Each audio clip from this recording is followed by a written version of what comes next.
Assalamualaikum warahmatullahi wabarakatuh. Nama saya Rafiq Sanfaji dari kelas 3A, ingin mempresentasikan tentang peran guru bimbingan konseling dalam mengatasi permasalahan tawuran pelajar. Sebelum mulai ke pembahasannya, kita simak dulu video berikut. Buat kalian yang sedang mencari tempat kuliah yang sangat santai, asik, dan sangat membimbing mahasiswanya, cobalah kalian bergabung di BK UHAMKA. BK UHAMKA hadir untuk menciptakan calon konselor yang siap terjun ke bidang sosial dan karir. Jadi jangan ragu-ragu untuk masuk ke BK UHAMKA ya. Langsung saja kita masuk ke pembahasan pertama, yaitu pengertian tawuran pelajar. Tawuran antar pelajar merupakan bentuk konflik atau kekerasan yang terjadi antara dua orang atau kelompok pelajar yang berasal dari sekolah yang berbeda. Biasanya bertujuan untuk menyakiti orang lain dengan benda yang tajam. Bagian kedua adalah faktor penyebab tawuran antar pelajar, yaitu ada faktor individual. Faktor individual yang pertama ada rasa frustasi atau tekanan emosional, yaitu keinginan menunjukkan keberanian atau status di antara teman sebaya. Misalnya, berantem dengan teman sendiri karena ingin dilihat hebat oleh siswa yang lain. Yang kedua ada solidaritas kelompok. Pelajar menunjukkan bahwa solidaritas dalam kelompok siswa mempunyai pengaruh signifikan terhadap perilaku tawuran. Yang kedua, penyebabnya ada dari faktor lingkungan sekolah dan sosial. Yang pertama ada lingkungan sekolah yang kurang memiliki kontrol sosial atau pengawasan cukup terhadap aktivitas siswa di luar jam sekolah. Yang kedua ada teman sebaya dan lingkungan pergaulannya, yaitu adanya kelompok yang memprovokasi atau aktif merencanakan tawuran. Yang ketiga ada faktor budaya. Tradisi atau budaya lokal yang menganggap tawuran sebagai bagian dari identitas atau solidaritas kelompok sekolah. Misalnya bahwa tawuran dianggap sebagai mekanisme pelepasan tekanan atau semacam ritual kelompok. Yang kedua ada momen-momen tertentu seperti pengalaman ujian, kelulusan, konvoi, selebrasi yang kemudian berubah menjadi tawuran. Yang ketiga ada dampak tawuran. Dampak tawuran itu sangat bermacam-macam, dimulai dari korban dari tawuran tersebut, dampak psikologis, dampak sosial dan pendidikan, kerusakan fisik dan lingkungan, dan dampak hukum. Korban fisik yaitu cedera ringan hingga parah atau bahkan meninggal dunia. Yang kedua, dampak psikologis. Dampak psikologisnya trauma bagi siswa yang terlibat ataupun yang menjadi saksi, rasa takut, kurang aman di lingkungan sekolah, menurunnya kepercayaan diri. Yang ketiga ada dampak sosial dan pendidikan. Reputasi sekolah yang tercoreng, proses pembelajaran terganggu, siswa absen atau drop out karena merasa tidak aman. Yang keempat ada kerusakan fisik dan lingkungan. Fasilitas sekolah atau lingkungan sekitar bisa rusak akibat aksi tawuran. Yang terakhir ada dampak hukum. Pelajar yang terlibat bisa mendapat sanksi hukum atau disiplin sekolah dan ini bisa mempengaruhi masa depan mereka.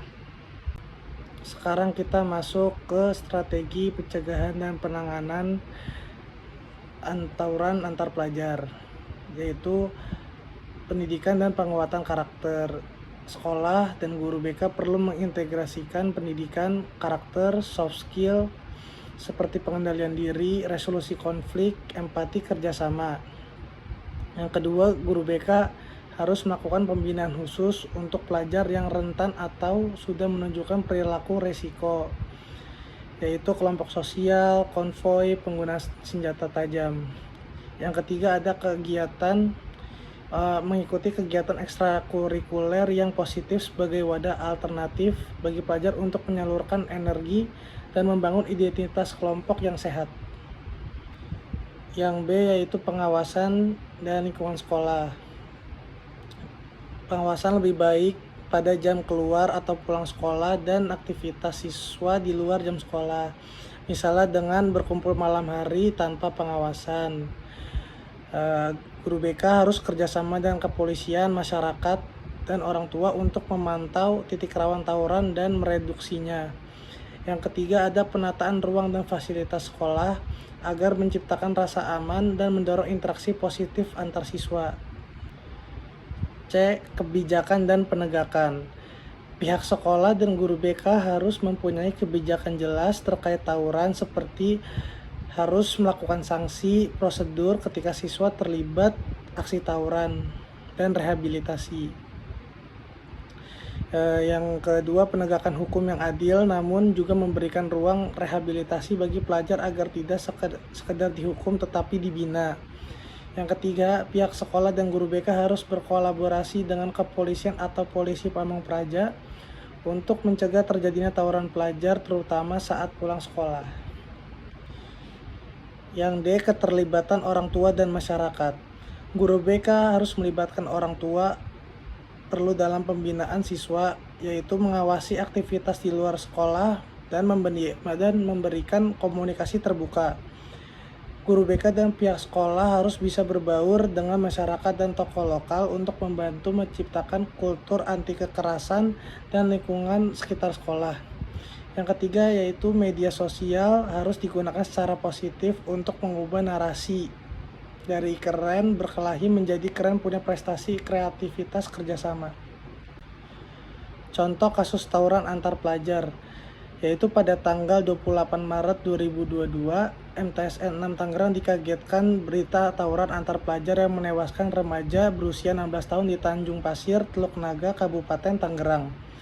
Yang bermula saat korban dan rekan-rekannya selesai mengikuti ujian sekolah dan melakukan konvoi ke dermaga Tanjung Pasir. Ketika pulang dari dermaga, korban berinisial NR dan teman-temannya diikuti oleh siswa lain. Saat itulah korban berinisial NR dibacok menggunakan senjata samurai. Aksi tawuran antar pelajar seperti ini biasanya karena saling mengejek di sosial media ataupun saat mereka melakukan konvoi dan saling ejek satu sama lain.